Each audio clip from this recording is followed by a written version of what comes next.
What's going on, everyone? So, reports are coming out that the Chicago Bulls are still shopping Zach Lavine as well as Nikola Vucevic. Now, either of those guys would be great for the Lakers. One is a sizable center, gives you some big physicality. Defensively, not gives you much, but offensively and rebounding, also playmaking out of the post. Him slotted alongside Anthony Davis could make some sense for the Lakers. And then Zach Lavine, explosive athletic guard that can just go get you buckets. Now, I've had people in the past ask me, can we get both of them? Technically, yes. Technically, you can send out enough salary to go get them both. The issue is getting both and then filling out the rest of your roster. Because you got to remember, the Lakers are only $35K from the second apron, right? They are like, hanging on by the hair of their chinny chin chin, and you can't take on more salary. So Lakers have to send out more salary than they take on, and you're talking like 65 to 66 million roughly that you'd have to send out, right? Just to match salaries. And then you need to send out salary to be able to fill out the rest of the roster. So you're looking at close to like 70 million in salary, if not more, that you'd have to send out to be able to get both of those guys in and fill out the rest of the roster, right? D'Lo and Rui get you to like 35 and some change. Adding Gabe Vincent, that gets you to like 46 million. Throw in Jared Vanderbilt, that gets you to 56 million, right? Throw in, Max Christie, right? That gets you to like 63 million, something like that, right? Like, you'd have to send out 6 or 7 players just to match that salary. And then, on top of that, you'd have to fill out the rest of the roster and sign, if you're doing a 6-for-2 swap, you got to bring in at least 3 more guys, which, like you could bring in like Quincy Olivari. His vet minimum would be like 1.5 roughly. You bring in like, if you had to, like all your two-way guys, right? You could bring in Koloko, right? So Lakers could technically get there. It's just, I don't see it as a really feasible, realistic option. Now, Zach Lavine, he's the guy that I've wanted and I continue to want and continue to express. He's a guy that I just think solves like 70 to maybe 80% of your issues, right? He is an athletic guard that can be your consistent third option on a nightly basis, which is a real problem the Lakers have right now, right? On any given night, Rui, go off and give you 20, right? D'Lo, go off and give you 20. Reeves can go off and give you 20, but neither are consistent enough on a nightly basis to give that to you, and also on efficiency, right? Like Reeves, he gave you 19 last night, but it took him 17 shots, and he was 2-9 from 3. The previous game, again, 7-17 from the floor, 3 of 10 from 3, right? He's giving you 17 and 19 points, but he's doing it on 17 field goal attempts, right? So that's where the problem lies. D'Lo's just completely disappeared. He's completely phased out, and Rui started off strong, but he's kind of trickled out and been inconsistent, right? And I just think Gabe Vincent's giving you absolutely nothing right now. So really, it's Rui and D'Lo for Zach Lavine, because again, Gabe Vincent's not giving you much. You can easily bring in, or maybe even convince them to throw in like a Torrey Craig or something like that, right? Like, get you another guy, and you're basically swapping D'Lo, who, again, he's completely phased out at this point, and then Rui Hachimura, who he has inconsistencies, for a guy that can give you literally the same offensive production that both of them provide, but give you athleticism, give you a little bit of playmaking, can help with the rebounding, gives you that athletic guard. His defense is kind of what everyone always harps on, outside of like obviously the contract and injury history, but he's a guy that defensively, when he's locked in and engaged, is very good defensively. He's had excellent seasons, like above average defensive seasons. And so you're asking him to just basically play his game, right? On Chicago, he has to do basically everything. He has to go get you 25 to 30 just for you to have a chance, on top of playing defense, on top of making plays, on top of rebounding, on top of just being the guy for them. Where on the Lakers, it's like, we just need you to do what you do best. Score the basketball, make the occasional play, just initiate the offense at least. Obviously, you need to help rebounding, and you need to lock in defensively. But we don't need you to go get 30 a night for us to have a chance to win. If you're in that 17 to 20 range on a nightly basis, but efficiency-wise, then perfect. He's one of the best off-ball catch-and-shoot three-point shooters in the league, and he's a guy that on any given night go get you 50, right? Even last season, he played 25 games and still had a 50 piece. People worry about the contract. I'm not so worried about the contract, right? His contract, LeBron James can, fudge the numbers and restructure his contract to clear off salary to go get guys if you need to. Also, it's not like you're just taking on it. You're sending out salary to bring his salary in, right? And you're sending guys that you would have on the roster next year anyway, right? The only one would be D'Lo because he's expiring. But on top of that, you add in the salary cap is supposed to increase because of the new TV deals. So you have the salary cap increasing. They're kind of all over the place with what it should be. A lot of people are saying it's not going to be as much as is projected. Some people say, but let's say it just goes up just $5 million. Let's say you just have an extra $5 million, right? Well, that extra $5 million plus LeBron clearing off $20 million in salary, which he was willing to do last season for DeMar DeRozan, Klay Thompson, and and Valanciunas, right? Giannis Valanciunas. I mean, you don't think he would do that if they're close or let's say they do win?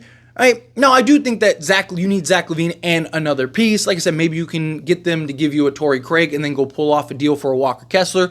The beauty of Zach Lavine is you don't have to give up your picks. You don't have to trade both your picks. They just want to get off of Zach Lavine's long-term contract, right? And Rui, as well as Gabe Vincent, they'd only have one more year on their deal, where Zach Lavine has 2 more years because he has a player option that he's not going to opt out of, right? So it makes sense for both sides to kind of get a deal done there. I know people are worried about his injury history. The guy, yes, played 25 games last year, but he was supposed to finish the season until the Detroit rumors started circling, and then he was like, I ain't going to Detroit, right?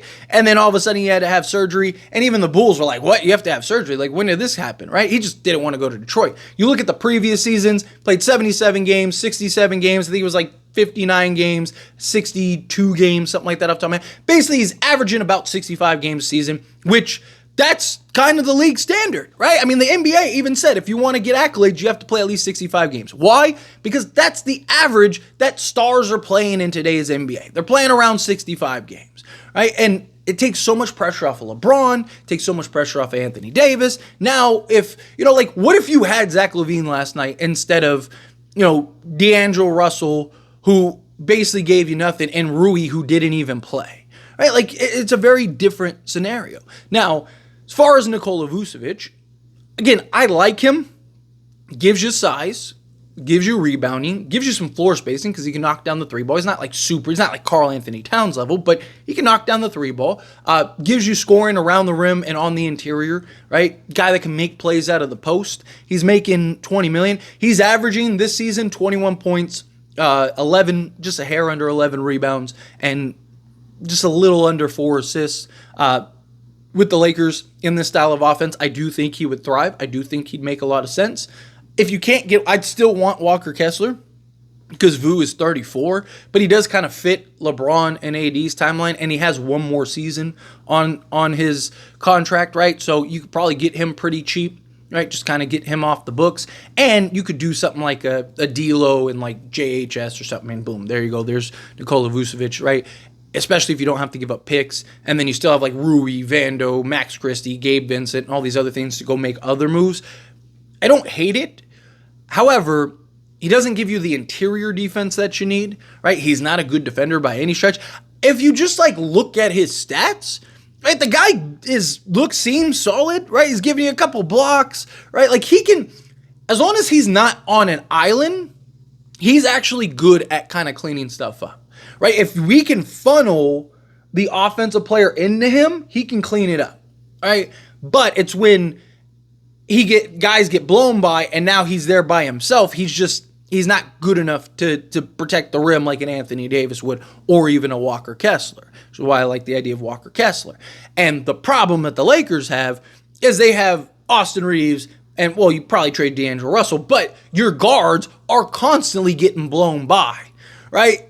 And another kind of little point of attention that needs to be brought is would LeBron be willing to slide to the 3? Because that's what you need him to do. If you're getting Vu, you're not bringing him off the bench. You're not paying him 20 plus million a season to bring him off the bench, right? The idea, if you're going to go get somebody like him that can impact the offensive game as well as, make plays and rebound and do all that stuff, you're going big. You're going Vu and you're going Anthony Davis, right? A lot of people want to see Anthony Davis move over to the 4, which is fine. I'm okay with that too. I would love to see that also. However, the issue is will LeBron slide to the 3? Because LeBron's playing the 4 because of his age and the tax that it is guarding 3s, and they're usually the quicker, twitchier, athletic wings. And on top of that, you're on the strong side where you have to defend, you have to patrol. Like, it's just a lot more taxing on his legs, his body, and all that, and stamina-wise, than him just being able to camp out in that like little 15-foot out range where on defense he has to like really engage. Now, we saw that in Memphis's game, but do you really want LeBron to do that every single night? That's where the dilemma lies. Also, come playoff time, does Vu end up getting just completely played off the floor, right? That's a concern with Valanciunas, right? So honestly, if it's me, I would rather go get Valanciunas because he gives you pretty much all of the similarities that Vu gives you, right?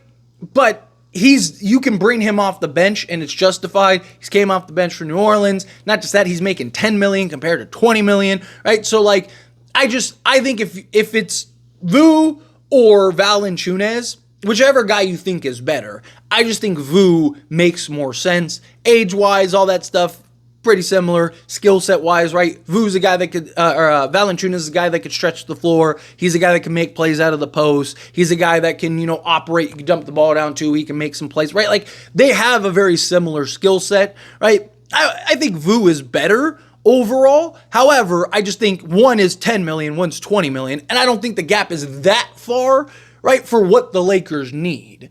And I think you easy swap, a Gabe Bitts or something like that, because they're just going to want assets, right? So they're just, hey, we're a tanking team, we're a bad team, give us some assets, right? Give us 3 seconds or 4 seconds or something like that. Boom, there you go. Trade's done. So, again, I'm still really big on Zach Lavine. I'd love to go get Zach, go get Lavine, and then go get, ideally, a Walker Kessler or, a Valanciunas or something like that. And then let's see how this goes. Let's run it, right? Let's go try to win an NBA championship here.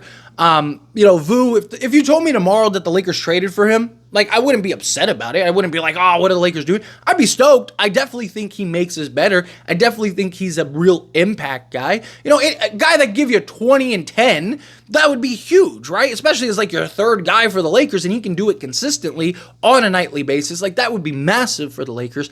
I just have my concerns with Vu for what we need as far as like a big physical center. Yes, he provides that, but can he hold his own on the defensive side? Now, if you have Anthony Davis as the help defender, that might help, right? But I don't know. Time will tell if it gets done. But anyway, as always, this is a discussion, so I pass the question on you. Let me know your thoughts and opinions down in the comments below. What do you think? How do you feel? What are your thoughts? Do you like the idea of Vu? Do you like the idea of Zach Lavine?